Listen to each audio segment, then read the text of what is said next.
the salmon run. Sailing down a silver ribbon, autumn colors kiss the sun. Gave a blow. It's Brant Capel. I'm a avid fisherman, live in north central Washington. I went to school at WSU for natural resource policy. I've worked at a tribal fisheries agency, and I actually work for the state for a state elected representative. So I enjoy fishing out here. This is one of my first times here in Wamapum. The idea of sockeye being able to swim the whole Columbia River all the way up to Spokane is very it is a possibility. But you run into problems of fish stress, and they only have so many calories they can burn up before they die, and they want to spawn first. So if we stress them out a lot by shipping them, catching them in Brewster, in a net, seine net or something like that, that actually just encapsulates them and not necessarily tangling them or anything like that. It is possible if they can keep the water temperature right and the oxygen level right in the trailers that they would use to ship them to Spokane. Here's what we would do, and this was enough to keep that we really had to watch it, so gives you an idea. We would sample sockeye below Wells Dam. We would sample them, put tagging devices and a couple other things in there and mark them. And then we would put them in a truck with oxygen pumped in and watching water temperatures. If we had to add cold water, we would do that. And we kept them in there for about 4 or 5 hours, and then we drove them up above the dam and released them up above the dam, above Wells Dam, so that they weren't counted twice. I don't know if adult transportation for that distance for a couple hours from, say, Brewster to Spokane, if that's ever been done, or what kind of what you'll need. You'd probably need some type of a refrigerated truck, because it's got the water temperature. The higher it goes, the more stressed the fish is. So as far as we know, there were a lot of sockeye populations, and so getting them actually out to the ocean isn't necessarily as big of a problem anymore as it is ocean conditions and other countries fishing them and then them coming back. But of course, if they have a dam in the way and no fish passage to do it, it's not going to work very well. Well, they started the forecast at around 400,000 fish, and then they actually had to bump it up to 540,000. We know very, very little about the salmon life. We know what happens when it's born and why it goes out to the water, but what happens out in the water is still being discovered. And so normally what we assume when a good population, a healthy population comes back, it's because they made it down to the ocean really well, and we can track that through the dams and tagging. They went out to the ocean, and the conditions for feeding were really good, which has a lot to do with water temperature, ocean temperature. And then they started showing back up at tracking areas in the spring and in the summer. So a lot of it is really rides upon that, 5 to 6 pounds of growth that they get out in the ocean compared to the ounces that it gets, in the freshwater. So if those conditions are good, they assume good things can happen. But you look at the spring Chinook population this year, the population that was supposed to come back was supposed to be record-breaking as well. They ended up getting, I think, 30% of the return they thought they did. Spring Chinook come back. This is the tail end of the spring Chinook. They stopped. They technically say that spring Chinook stopped June 1st, and then summer Chinook start June to I think August, and then there's a fall run of Chinook after that. So unlike kings, which kind of fall through and are spread out population-wise from when they come in, there will be there'll be spikes in a large amount of fish. Sockeye will come in droves in a week and go through a dam system in a week. So they start going over Bonneville in June, and it might be 5 days after the first one shows up that we're up to 10,000 fish a day. And as of this year, Bonneville had a 41,000 fish day. That's a lot of fish going up through a ladder. So they come up here, they're starting to arrive here, not in big numbers, but we're expecting, I would expect 30,000 fish days to come through Wamapum, Rock Island, Rocky Reach, and Wells, and have those for a couple of days. This high water is kind of pulling them back. If you look at the count numbers, they were kind of sitting there climbing, and then they stalled. So once this water comes down, which could be a week or two, that's going to start to drive those fish through. It's a balance, because the salmon only has so many calories, And if it uses too many calories, it won't be able to spawn. So it's the idea of, do I go up right now when it's cool water that I can live in and not stress myself out, but I'm going to burn calories, or do I wait and have the potential of not even being able to spawn at all? What they call the sexual dimorphism, which is the sexual differences between the male and the female, are almost outside are really hard to tell. Inside, it starts developing when they come into the fresh water. It's somewhere in between, right there. So they don't go out to the ocean already having those, but they have the genetics that will reproduce that.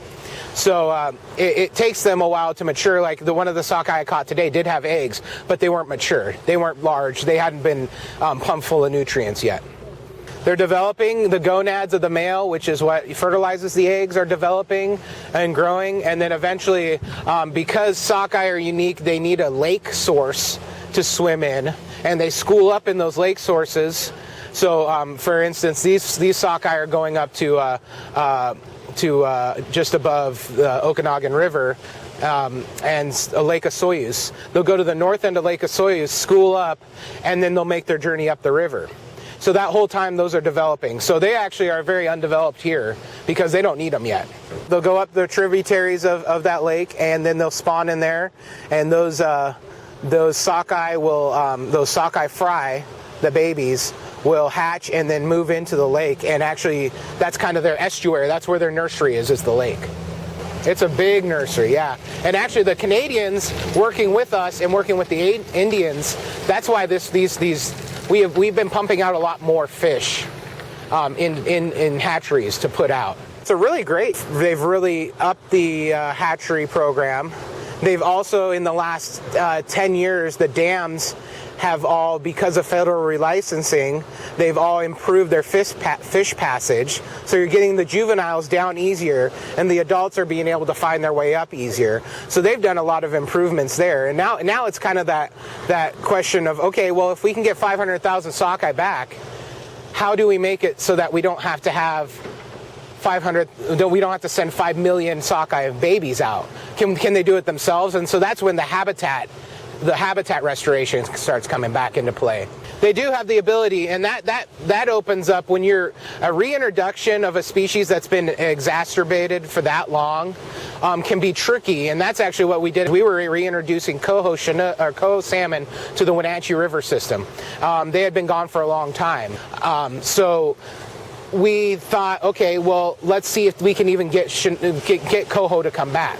And they were able to do that without barging. Now, the issue about moving them, transporting them, is they need that imprint in their mind to know that this is how I get to here and then up, because eventually we would like to have them do it themselves. A start is to do it for them, and that is a possibility, but eventually we would like to think, and foreshadow that we would like them to do it themselves. It is working now. We can get them to the lower Wenatchee River, the upper Wenatchee River that goes through a really hard and steep canyon that has a lot of white water, again, burning nutrients. Tumwater is what it's called, Tumwater Canyon.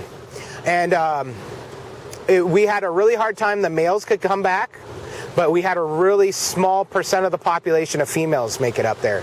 And that's what we were thinking is, okay, she's developed her eggs so much she doesn't have the energy to make it up. So they die before they make it. We assume so, yeah. Of course, science back then wasn't, as well documented, but what we did have was some Native American stories and things like that, and we saw habitat that could possibly suit coho. King salmon seem to be really resilient to being able to do that. So sockeye are very, very temperature sensitive.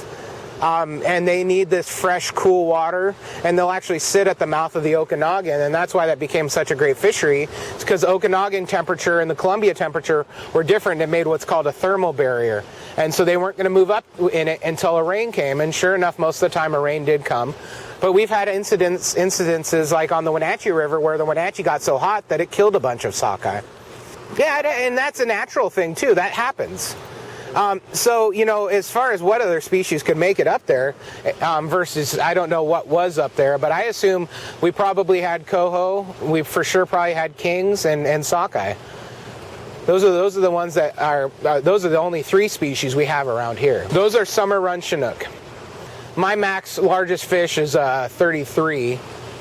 That was a big fish, but that wasn't a June hog. That was actually a fall Chinook I caught below Priest Rapids Dam. So that's a different subspecies, as they call it. That's a big fish, yeah.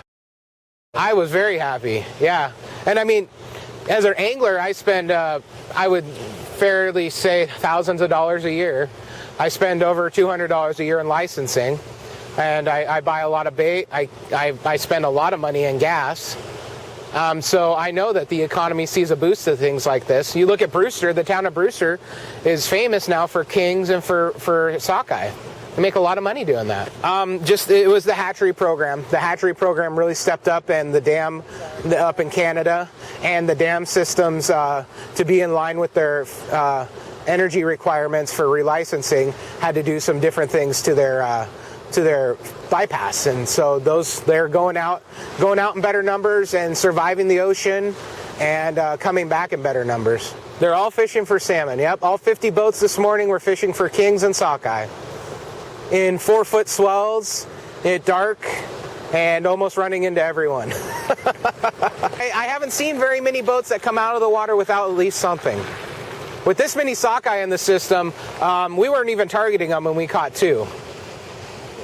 For a fishing license, you'll need your normal freshwater permit, the Columbia Salmon and Steelhead endorsement, which actually goes to fund some of this programming.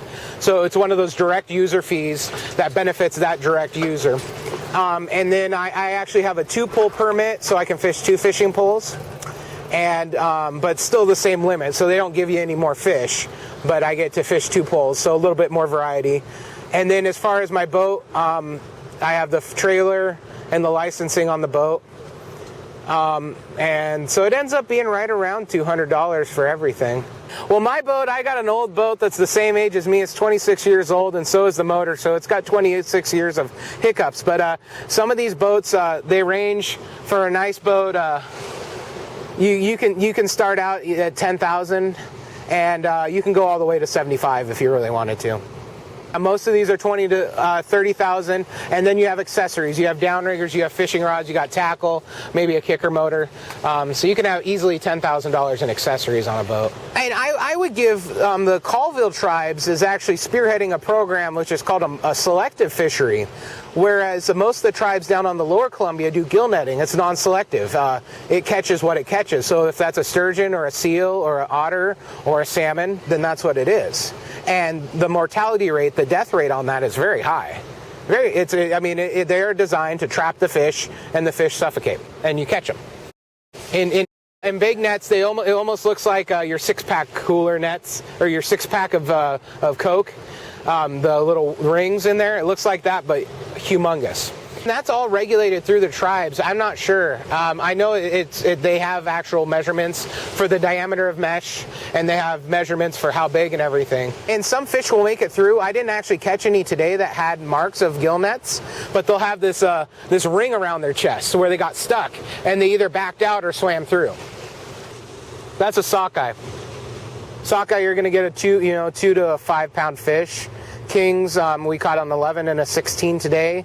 One of the other boats I saw caught a 26. A couple of, I think a 35-pounder is the biggest I've heard this year for this season. Yeah, they're right in that 2-foot mark. They're the smallest of all the salmon. Yeah, no, and they're a great fighter. They're brethren to the kokanee, which is the landlocked sockeye. And kokanee are well known for ripping the hook out of their mouth because, number one, they have a soft mouth, and number 2, they go wild. Same with sockeye. We got to be careful and land them on very sensitive gear that will take some of that shock of them trying to run away, swim away. This is my passion. This is my hobby. This is what I went to school for salmon and for fish forestry, and they're linked in together. And this is my church. This is how I connect with God, and I bring people out. And I've had ex-druggie friends that come out and say this is a better high than any other drug I've had. And so I encourage anyone that hasn't ever done salmon fishing to either go out and try it yourself or try out a guide, because it can be very complicated. Below Bonneville Dam, you'll see the buoys out there on the sides of the river, and those are actually, if you see those buoy lines, those are the gill nets.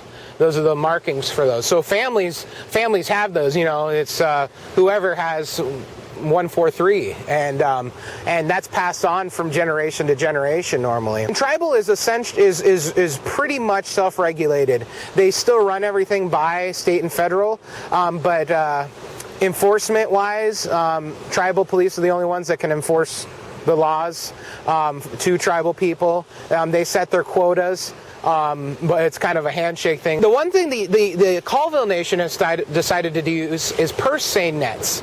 A purse seine net, kind of like the word of, it's more of a drawstring. So you put this big net out that lays out. It's not a tangle net, it's actual net material. So the fish don't get in it, they don't go out of it. And on the bottom there's a string, and a boat runs one side out and the other boat has the other side around a known school of fish. They hook up the net so it's sealed, and then they can draw the string on the bottom and seal those fish. What's cool about that is the Colville Nation went through and threw back a certain amount of the wild fish. So those wild fish that are marked, they threw back, and the hatchery fish they kept. Now that's probably a one way of collecting some of the sockeye. It's an incidental catch. They do have sturgeon. You do have steelhead up here. Those fish get to live. Now it's not 100% foolproof, but it's a lot better than getting tangled in a gill net. Yep, the Deschutes and a couple other streams, the Icicle River, which feeds into the Wenatchee, they do it on there too, off of scaffolding. Yeah, they just know the travel lanes. It's amazing. In this state, only tribal. Alaska, you can actually do it, but they have a lot of different rules and regulations for people that are just born there. So some people get the rights and privileges to do that. But yeah, in this state, it's hook and line for recreational.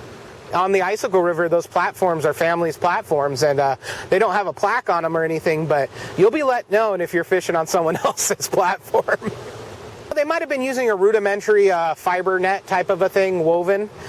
They did use weirs, which is like a funneling process where you can put stakes out in a river and kind of collect them in. A lot of just netting with dip nets and then spearing. But the river was totally different. You know, you had pools and you had waterfalls and a lot of different things. They knew that there were certain areas of water that those fish would travel, and they just lowered those down in those travel system, and so those travel lanes, as we call them, and a fish swims in it, and then you just pull your net up.